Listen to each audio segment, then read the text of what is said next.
pé de gente, pé de cabra, pé de boi, pé de dinheiro, pé de bode, pé de vento, pé rapado, pé coiceiro, toca fogo no batuque pra subir o fumaceiro. E pum pum purum pum pum, pé de boi, pé de dinheiro, é popô, poropopô, pipocô, picadeiro, bum bum, barará, timbum. Uma grande homenagem, né, um texto do Lourdes Ramalho, um texto bem interessante, né, que a Lourdes tinha o maior prazer de ser montado. Nós tivemos a felicidade de dirigir esse texto, né, o Charivari, né, que é uma grande festa, né, um grande texto muito dionisíaco, que traz personagens dentro de uma igreja que vai aí sendo corrompido pela lábia do diabo. Chama o diabo de patrão. O desfile de uma égua vai entrar na perdição. Mas você, meu colega. A Companhia Senhor Sinhá é um coletivo, uma ação coletiva de artistas que desde os anos finais da década de 90 vem produzindo muitas coisas com diversas linguagens, né? No teatro, na dança, no audiovisual, nas artes visuais, nas artes plásticas chamadas na época, como a gente era costumeiramente chamávamos. Então nós produzimos uma série de espetáculos.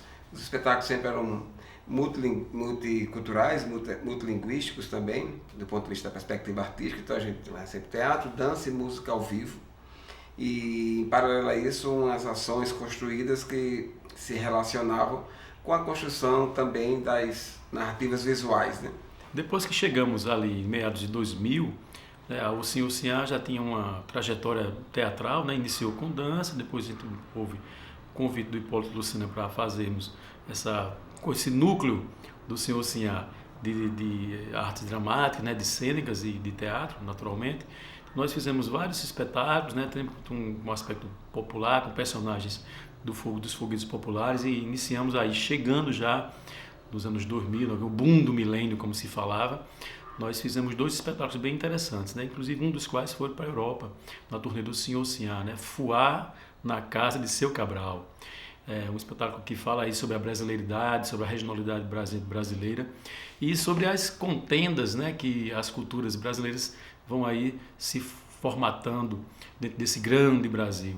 E o outro espetáculo foi 500 Malditos Anos, né, uma peça desenvolvida ali para o público infantil, para compreender aquele momento de ebulição cultural, de retomada das questões de descobrimento e de achamento que o Brasil desenvolvia ali no boom do milênio, na virada do século.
fazer num aspecto de formação, né? Criamos um projeto específico para captar, né, jovens talentos, pessoas que queriam na cidade. Nós não dispunhamos no momento de uma escola de arte cênica. Na verdade, nunca tivemos aqui em Campina Grande.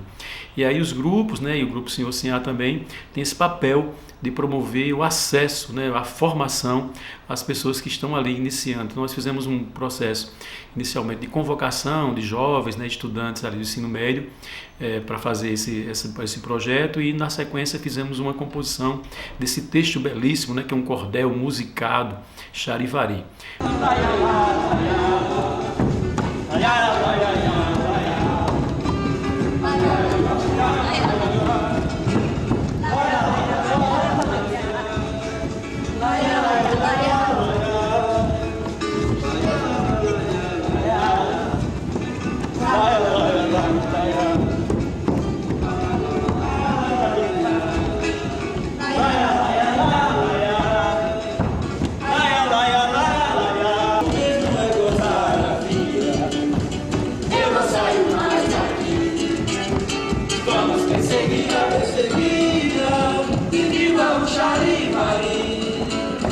Viva o Charivari!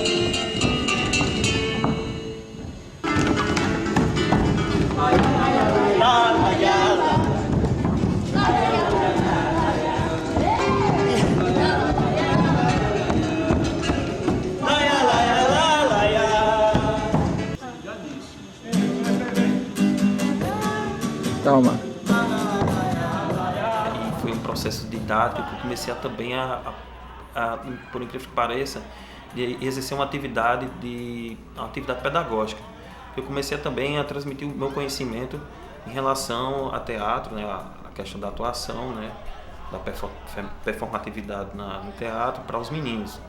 Mesmo que a gente ia no processo de ensaio, e quando o Hipólito e Nivaldo estavam presentes, né, a gente fazia um trabalho de preparação pré-expressiva, né, um trabalho pré-expressivo com os meninos que estavam começando e com os outros atores também. Então foi meio que um pouco de assistente de preparação de elenco, não de direção, mas de preparação de elenco ali, né? Porque uma coisa que nos atraía muito depois das leituras, né, que se seguiram no mês seguinte, era o texto. O texto do Charivari, né, de Luz Ramalho, era um texto incrível, que todos nós nos apaixonamos pelo texto. E uma coisa interessante também na obra foi a questão do ritmo, né? A gente sempre trabalhava essa questão do ritmo, respirar, e sempre na profundidade também do conceito da obra, né?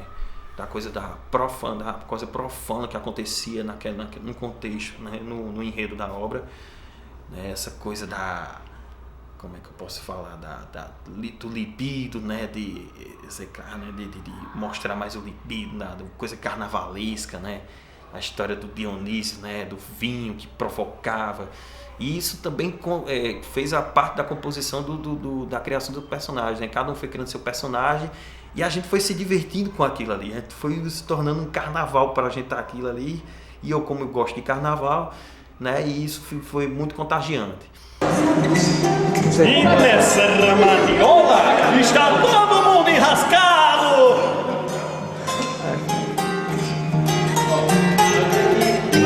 Bate a voz, bate o preto, bate o estranho, bate o maço, bate o bolso, bate o pino, pericente, bateu a linda plumagem, bateu o papo no passeio.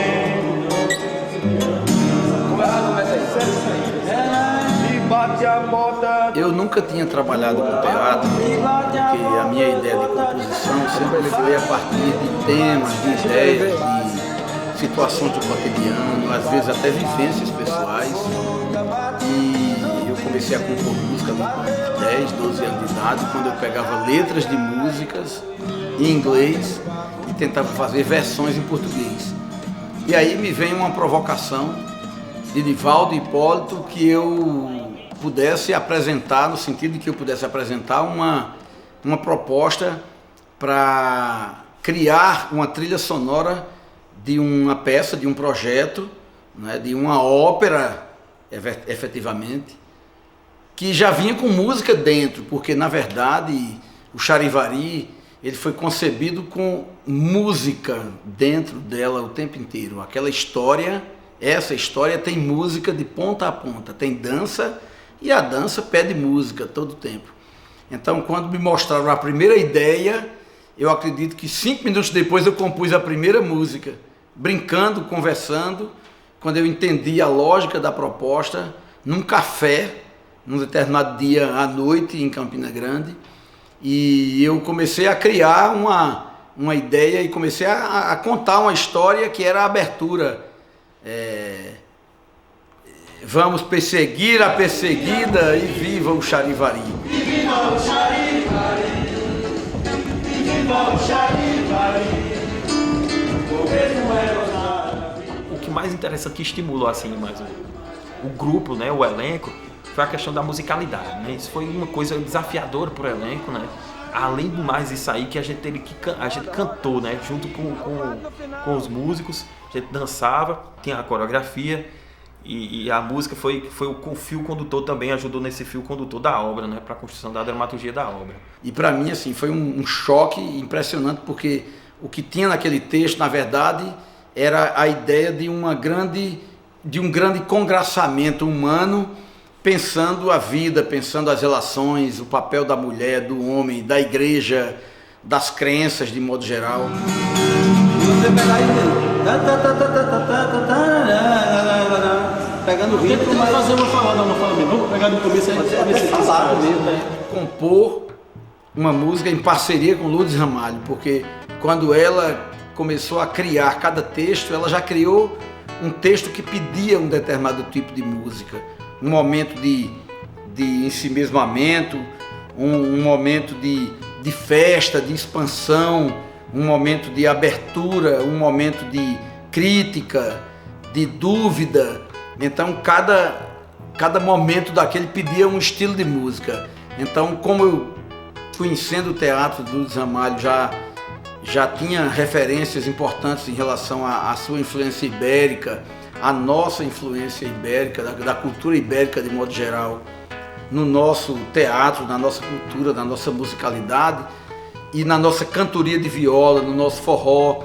Então eu fui buscando compor cada linha melódica, cada música a partir daquelas temáticas melódicas também que faziam essa referência, essa ponte entre o Brasil e a Europa antiga, digamos assim, a Europa medieval.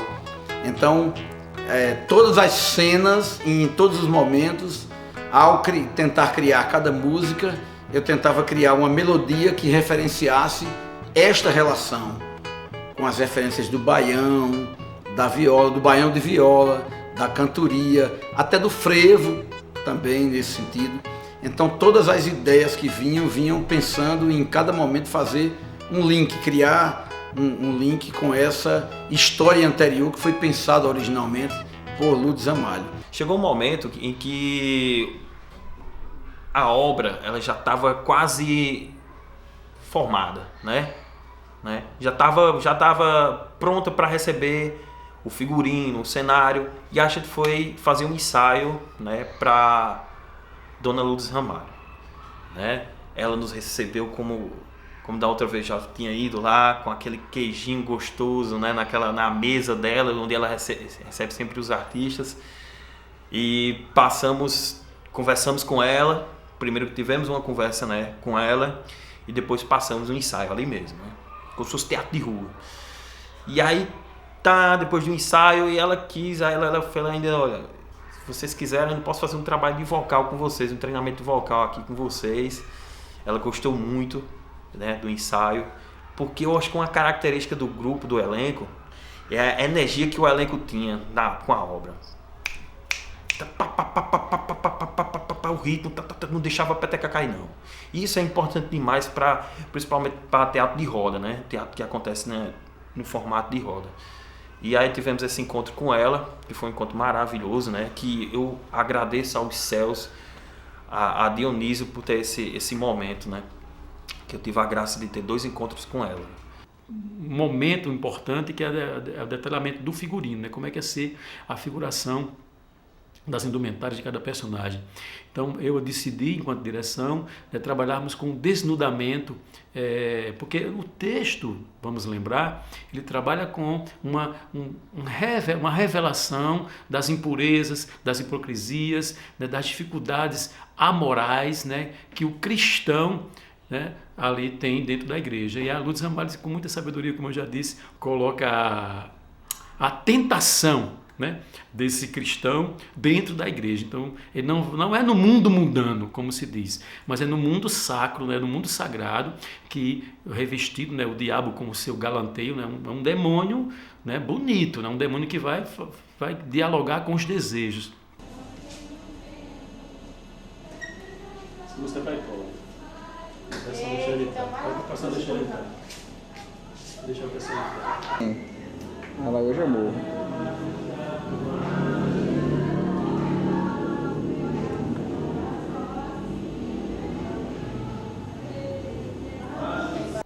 A questão da maquiagem, que é a composição final, o toque definitivo ali das personagens. Então eu preferi enfeiá-las, né? São personagens, né, brutas na sua alma nordestina, mas e como tal, belíssimas. Então nós optamos por trabalhar com a pemba, né, que é uma pintura ali muito rudimentar, muito rústica. Nós fizemos uma escultura, né, pictórica em cada ator, né, buscando as interfaces entre os traços grotescos de uma ideia de personagens mambembes, até personagens que o texto é um texto popular e a gente dialoga com o teatro de títeres, de bonecos. Então fizemos uma composição de maquiagem que extrai, né, busca extrair e revelar esses traços grotescos. Então temos com uma pemba branca, uma vermelha e preta. Bom espetáculo, merece um bom espetáculo. E a gente também merece fazer um bom espetáculo pelo esforço, né? Tá bom? Então faça os alongamentos, aqueçam a voz. Se por acaso um dia a gente pega 2, 3 pessoas assistindo, a gente tem que fazer parte de 2 ou 3 pessoas, como se tivesse feito para 1 milhão. Com certeza. Isso é sabido.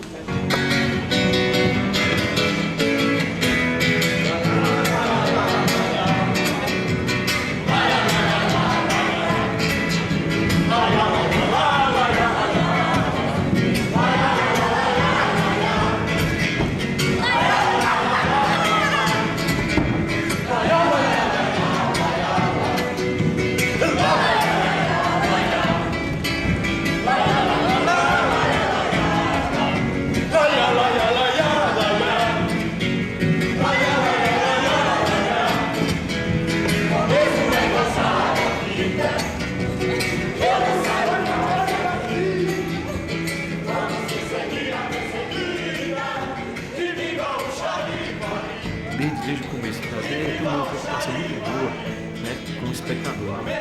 Convocamos o espectador para ficarmos junto no palco, né, a quebra desse palco que está ali, né, todo mundo ficou ali no cenário único. Então, a cenografia se resolve também dentro